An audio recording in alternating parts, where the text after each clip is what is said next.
is Minishi. So today I will discuss with you tough words of M. Lakshmikant Indian Polity 6th edition. Friends, अगर आप सभी इस book से तैयारी कर रहे हैं, प्रिपरेशन कर रहे हैं अपनी, so I hope this video may be helpful for you. So friends, when I read this book, I feel that some words are difficult to understand. So I think that कि मुझे इस पर एक video बनाना चाहिए. तो friends, जो starting के 1 और 2 चैप्टर्स हैं उससे रिलेटेड टफ वर्ड्स हैं. अगर आपको मेरा ये वीडियो अच्छा लगेगा तो मैं कोशिश करूंगी कि जो आगे के चैप्टर्स हैं उनके भी जो टफ वर्ड्स हैं उन पर मैं वीडियो बनाऊं. सो फ्रेंड्स, ज्यादा टाइम में वेस्ट करती हुए मैं अपना वीडियो स्टार्ट करती हूँ. So now let's start. देखिए, इसमें जो मैंने एक वर्ड देखा था वो था दीवानी. दीवानी का मीन्स मुझे थोड़ा स्टार्टिंग में टफ लग रहा था कि क्या मतलब है दीवानी का. तो दीवानी का जो मीन्स इसमें है वो है based on the term of the agreement alarm granted the East India Company diwani rights और rights of collected taxes on behalf of the emperor from the eastern province of Bengal, Bihar, Odisha. These rights allowed the company to collect revenue directly from the people of Bengal, Bihar और Odisha. तो ये जो दीवानी एक agreement था friends, क्या था? दीवानी एक agreement था जिसमें जो ईस्ट इंडिया कंपनी है उसने दीवानी राइट्स, दीवानी जो अधिकार, ऐसा एक एग्रीमेंट था उसको चलाया था जिसमें क्या था? राइट्स ऑफ कलेक्टेड टैक्स, जिसमें टैक्स कलेक्ट करने का जो एग्रीमेंट था on behalf of the emperor, शासकों के द्वारा किससे लेना था? वो बंगाल, बिहार और उड़ीसा के जो पीपल्स थे, जो नागरिक थे, उनसे लेना था. These rights allowed the company to collect revenue directly from the people of Bengal, Bihar और उड़ीसा.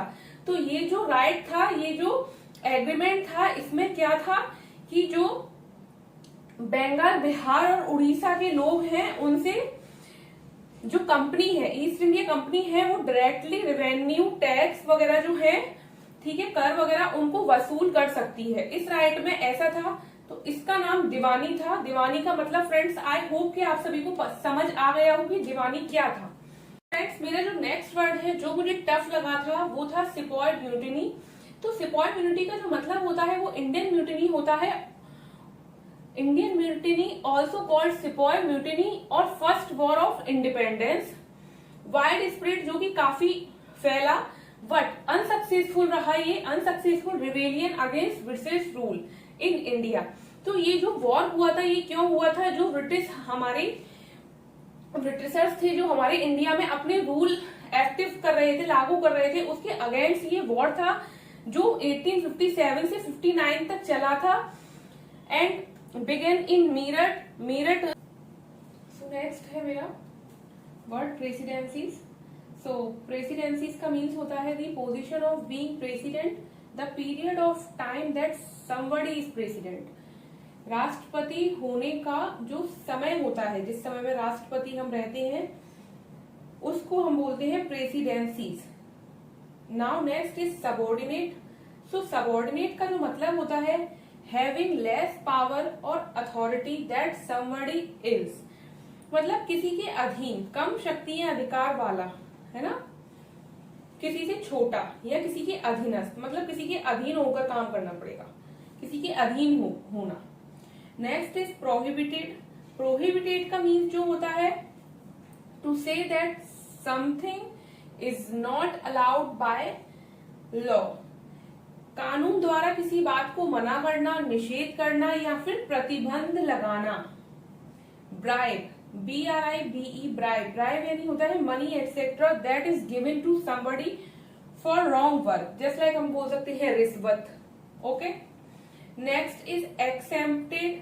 सो एक्सेम्प्टेड का जो मीन्स होता है वो है to say officially that somebody does not have to do something और पे फॉर समथिंग. सो आधिकारिक रूप से छूट देना. इसका हिंदी मीन्स जो होता है वो होता है आधिकारिक रूप से छूट देना, और इंग्लिश मीन्स होता है to say officially that somebody does not have to do something और पे फॉर समथिंग. मीन्स किसी चीज के लिए छूट दे देना, किसी कार्य के लिए पे लेना. Okay. So next word is jurisdiction. The meaning of jurisdiction is legal power और अथॉरिटी। ओके, कानूनी अधिकार, न्यायाधिकार इसका मीन्स होता है। रेवेन्यू, रेवेन्यू का मीन्स होता है tax revenues, comprise proceed of taxes and other duties by union और अदर गवर्नमेंट। रेवेन्यू यानी जो केंद्रीय सरकार होती हैं और भी कई सारी सरकारें जो होती हैं, राज्य सरकारें हैं या गवर्नमेंट के द्वारा कोई भी रेवेन्यू पास किया जाता है, मतलब टैक्स से रिलेटेड जो चीजें होती हैं उसको हम बोलते हैं रेवेन्यू। नेक्स्ट है मेरा एक्सक्लूडेड। एक्सक्लूडेड का मीन्स होता है टू लीव आउट, नॉट और नॉट इंक्लूडेड, मीन्स छोड़ देना या शामिल ना करना। इसका मीन्स होता है छोड़ देना या शामिल ना करना, टू लीव आउट या फिर नॉट इंक्लूडेड। अराइजिंग या अराइज एक ही है दोनों, यहाँ पर अराइज में अराइजिंग लग गया है। टू बिगिन टू एग्जिस्ट और टू अपीयर, इसका मीन्स होता है अस्तित्व में आना या प्रकट होना, किसी चीज की शुरुआत करना उसको एग्जिस्ट करने के लिए, that is called arise. Inhabitants, inhabitants का जो मतलब होता है a person that living in a place, एक किसी भी स्थान पर रहने वाला निवासी, वहां का सिटीजन।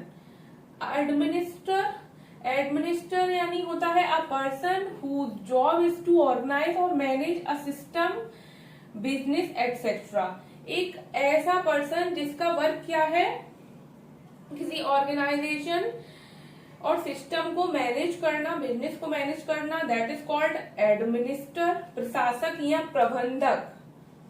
डिफेंडेंट्स, डिफेंडेंट्स का मीन्स होता है a person who is accused of a crime in a court of law, वह व्यक्ति जिस पर आरोप लगाया गया हो, ओके, जिस पर किसी क्राइम को करने के लिए उसे दोषी ठहराया गया हो, ऐसे व्यक्ति को हम बोलते हैं डिफेंडेंट्स। ओके,